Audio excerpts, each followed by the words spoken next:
Hey everyone, it's Horror Free For All, and I hope you're having a great day so far today. I decided to start off October 1st this year with a movie review. And this film was actually a flyer I took. I was out at Walmart. I heard nothing about this movie somehow. It has totally escaped my radar. And I saw it and I had to buy it. And it's Natty Knox. And the reason why I had to buy this movie is because I looked at the front and I see Bill Moseley, Danielle Harris, and Robert Englund, three staples in like mainstream horror. And I'm like, I have to check out who directed this movie. And I look on the back and it says from the director of Halloween 4, meaning that Dwight Little reunited with Danielle Harris from Halloween 4, one of my favorite slasher movies ever made and one of my favorite Halloween films of the franchise. And I'm like, I'm sold. Let's see where they go with this movie. You got the two reuniting, and I have to say off the bat, I have tremendous issues with this movie. I was so frustrated with the quality of it in terms of its script.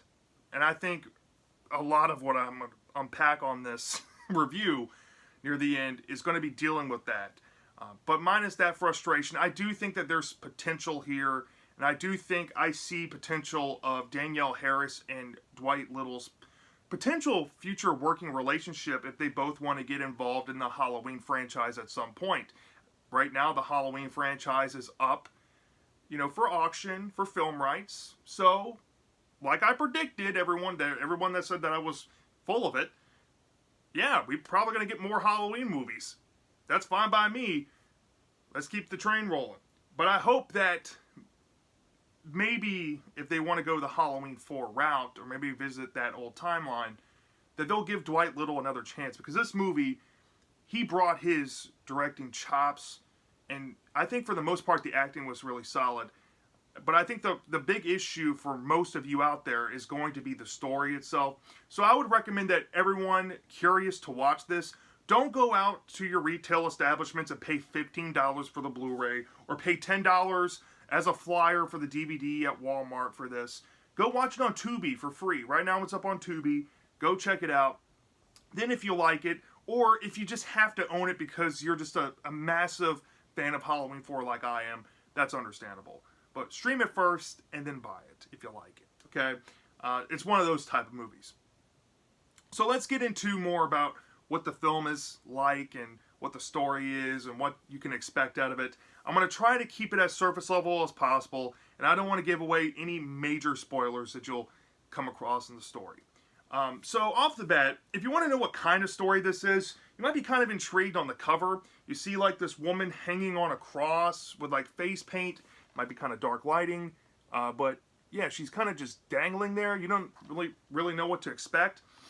Well, it's kind of like a supernatural ghost story meets some 70s drive-in schlock with some typical slasher tropes and a teen horror movie all put in one. And what I mean by teen horror movie is like those teen horror movies you start seeing on Netflix and Hulu these days, right? That's what I'm referring to. And that's what this film is going for, okay? So the idea is this. Back in the 1970s, this woman named Natty Knox, who is this town miscreant, she is pretty much running a solo brothel, going around having sex with married men, I guess for money, because as we learn later on in the movie, this isn't even a big spoiler or anything. This is completely thrown out there, not even in a twist. She is like this woman who went to Hollywood, had a failed career, has moved back to her hometown where all this is taking place, and has set up shop here because she failed. She pretty much got, put into drive-in schlock that didn't carry her career anywhere. So that's just where she ended up, right? And there's this little boy under this bed shot of her having sex with this man, and you don't know who this little boy is until later on, and that's also not a spoiler, and I'll get into that in just a minute. But she's having sex with this man, and these women of this town come knocking on her door and call her a witch. They drag her outside, throw her into this shed barn place, and something happens to where the place catches on fire, and this woman, Natty Knox, gets burned alive, and that's pretty much where the beginning of the film ends, right?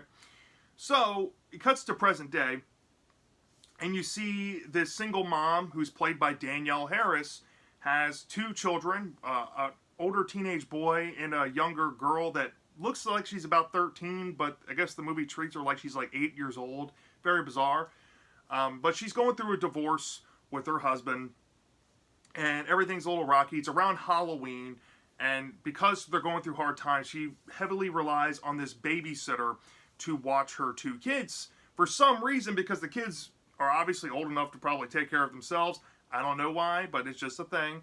And they have some history. They go back. You know, she's been babysitting them for a long time, so that's just the thing, right?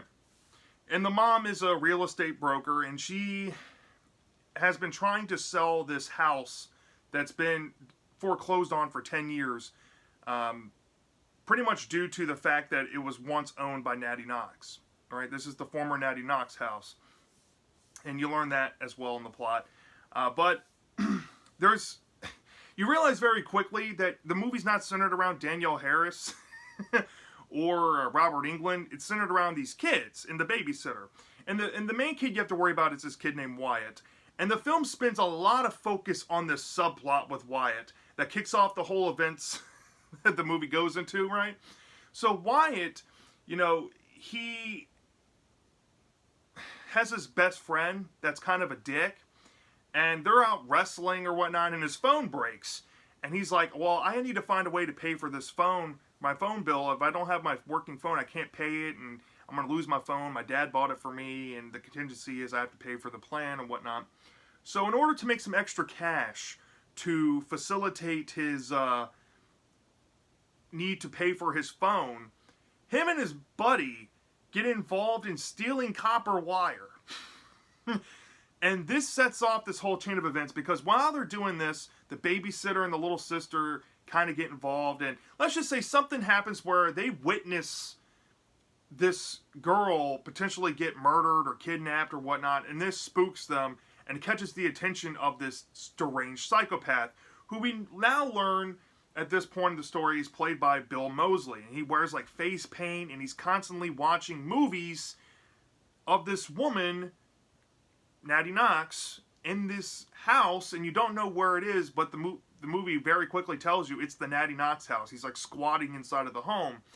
And throughout the course of the movie, Wyatt, the main kid, he has a falling out with his best friend because his best friend kind of throws him under the bus, and they stop speaking to each other. And you even get this other mini subplot dealing with the best friend, and you get to meet his stepdad, and his stepdad kind of becomes a character in the story itself, with this copper wire scheme. It's very nonsensical, and it's not really important, but all you have to know is that this is the kicker to the story, right? So the best friend gets this idea that something might be up with this guy, right?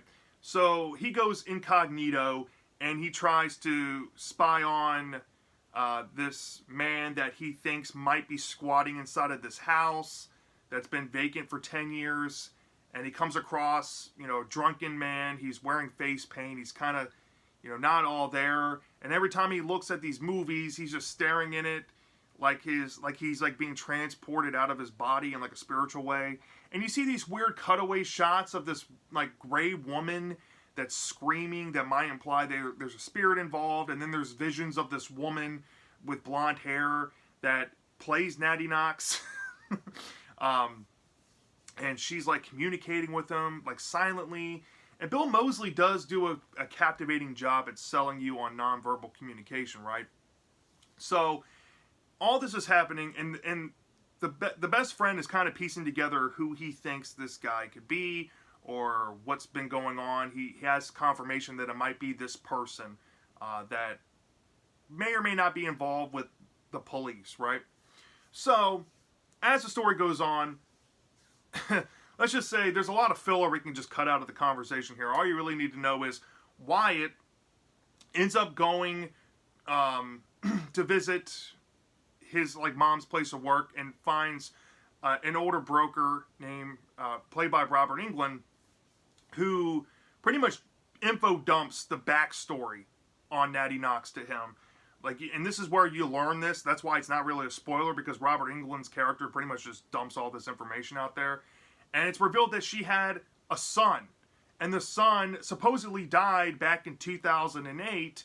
So the house has been vacant for like at this point, like 10 plus years. And the kid's like, okay, well, there might be something going on with this house, and he can't really pinpoint it, right?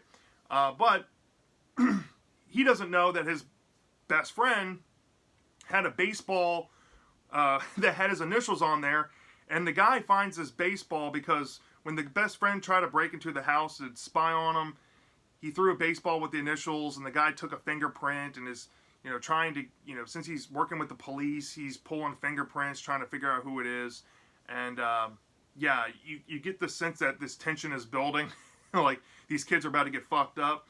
But nonetheless, Wyatt ends up coming back to his best friend. His best friend is like trying to break through to him, but Wyatt's like, I'm still mad at you, but he files it in the back of his brain after listening to what happened, from his mother's coworker. And you do see this turmoil between Danielle Harris's character as the mom and the dad as well throughout this part, but it's not really important. But it all builds up to a point where Wyatt realizes it's getting near Halloween. I think it might be Halloween night, and him and his babysitter, who has this other subplot where she's trying to get into a college, and she has this boyfriend. She's trying to leave this small town, and yeah, that relationship's not going to go nowhere, and that's pretty much her character. And you have this squatter guy who we don't know who the identity of is, but if you've been listening on, you can kind of put context that this man might have something to do with the little boy in the beginning. I'll just leave it at that. But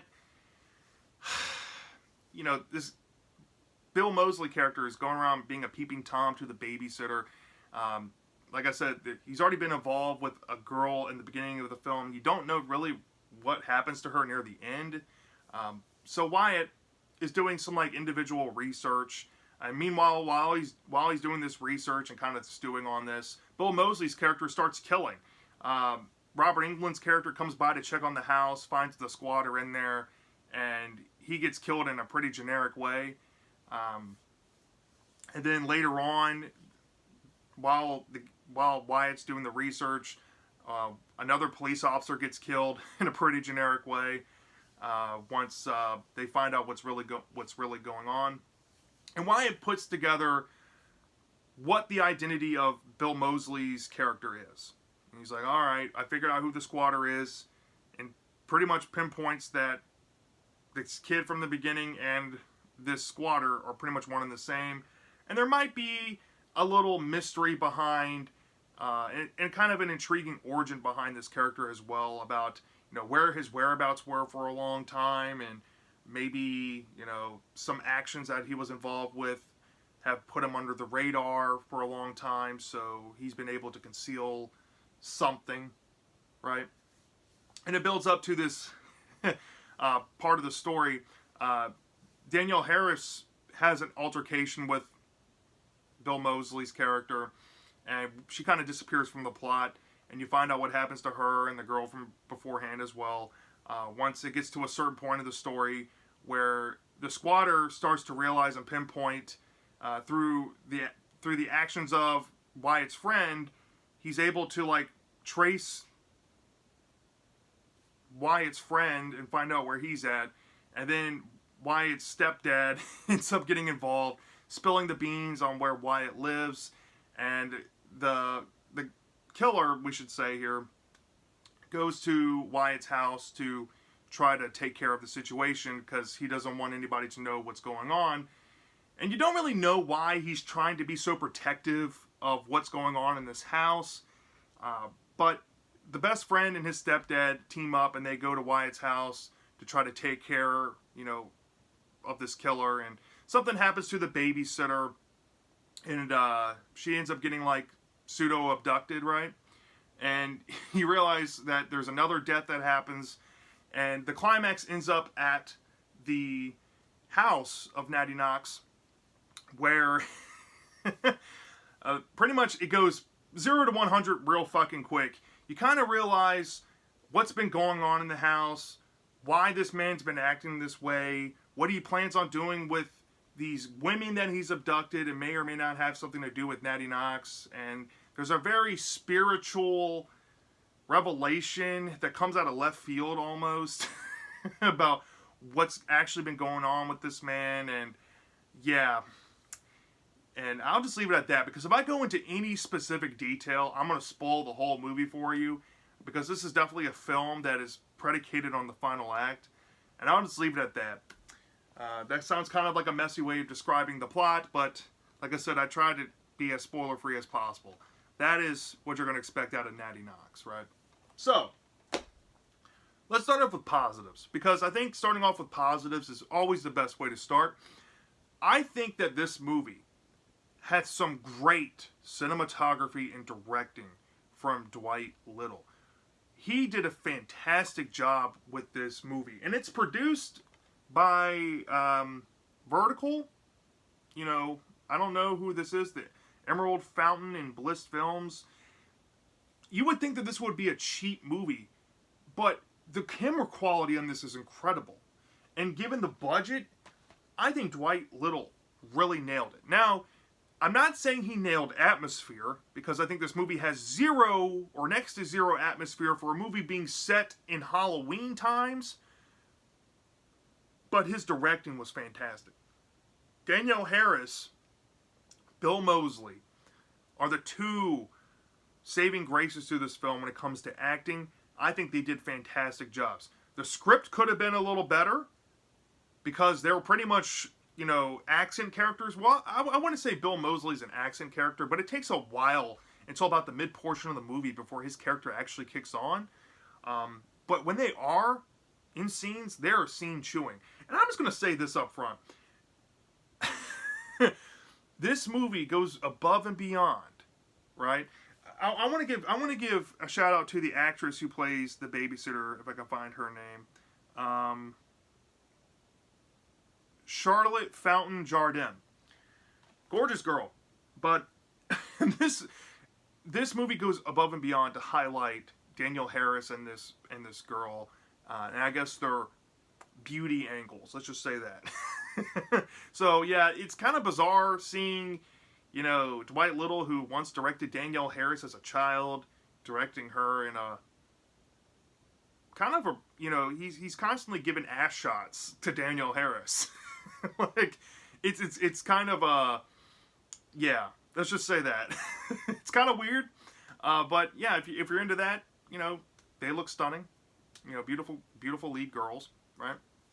And I will say this, I like the editing to the movie. I think that the font style they had in the intro was really cool. I like the music. I think they used this a similar sounding composer, maybe even the same one, who may have worked on the Creepshow television series on Shudder. The soundtrack sounds like music you would hear on there, and I was really impressed by how cool the soundtrack was. It might sound low budget to some, but I dug it. I thought it was kind of spooky, and it kind of built atmosphere. And I will say some saving graces to the story, even though we're going to start getting to negatives real quick about it. I do kind of like the fact that this took a swing to try to combine like a supernatural ghost story and a slasher whodunit. I appreciate the shakeup it was trying to do, even though we've kind of been there, done that with a few things, if not all the things done in this film. I like the reveal near the end, for initially, until the ending. But yeah, I thought that was a cool angle. It kind of made me what the fuck out loud, and yeah, I had a fun time with that. But we got negatives. Let's start off with the big one. The atmosphere. There's no atmosphere to this movie. It's set around Halloween. It's non-existent. I'm just going to throw that out there. If you're expecting that going into this, you know, Dwight Little, Halloween 4, right? Great atmosphere for a Halloween-centered movie. This has, like, none of that. right? Now, you see this so cool little mask. This shit is creepy. We're going back to positives for a split second. This mask is fucking creepy. The killer wears, absolutely fucking creepy, okay? And there are a lot of callbacks to Halloween 4. Like I said, if you're a Halloween 4 fan, you're going to see a lot of things that are eerily similar to this movie. And I don't know, some people can maybe use that against Little for maybe being a one-trick pony, but I like that. I thought it was cool fan service, and it was kind of appropriate for it to be that on the nose, especially when Danielle Harris is starring in another movie of his. So, to me, that was cool to see. But I was really disappointed with the atmosphere. There was like one part of the whole movie that dealt with like a haunted house attraction, and that was kind of cool, but kind of generic. We've seen it done in other movies. You know, in another movie I've seen recently by Luciane Farmer, Trick. They had something like this, and I think they did it better. So, you know, very minimal Halloween atmosphere. Very disappointing. The characters, okay? I don't mind the main character, Wyatt. He's not the problem. He does make a really dumb decision near the climax of the movie where he just all of a sudden gets up and says, fuck this, I'm done, and he tries to go to the house of the killer that he knows where he's staying, and he tries to like call him out and draw attention. Why would you do that? But he's not the main problem. Neither is Danielle Harris's character, neither is Bill Moseley's character. There's some side characters in this movie that are just kind of annoying. And that also includes the subplot of the whole copper wire thing being the inciting incident for this whole movie. The best friend to Wyatt, he is a terrible actor. No offense to the guy. He's probably a nice kid. He sucks at acting. Little really needed to do some reshoots on a couple scenes with him because he is awful. And his stepdad, I know the guy apparently is like a Bollywood actor, but he's like a random Indian guy in the film with like long hair, and you're like, where is this stuff coming from? Like, it makes no sense why it's this way, but he's not that big of a problem either. But the whole subplot with the copper wire and the covering up thing makes you really hate this kid, and you kind of understand why Wyatt doesn't want anything to do with him, and then he goes through this whole ordeal trying to, you know, make it right by spying on this guy, and it makes it worse for Wyatt. Like, this guy is a fucking moron. Bad actor too on top of it. This character sucks ass. And the little girl, she's like 13 or 14 years old, and she's being babied by like some 20-year-old babysitter. You telling me that she can't babysit herself?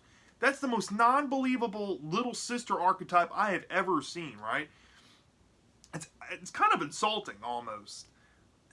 The characters, besides the good, there's not a lot going on. Especially with the babysitter character. They put a lot of emphasis on her. And I already said, she's a great-looking girl. She can act.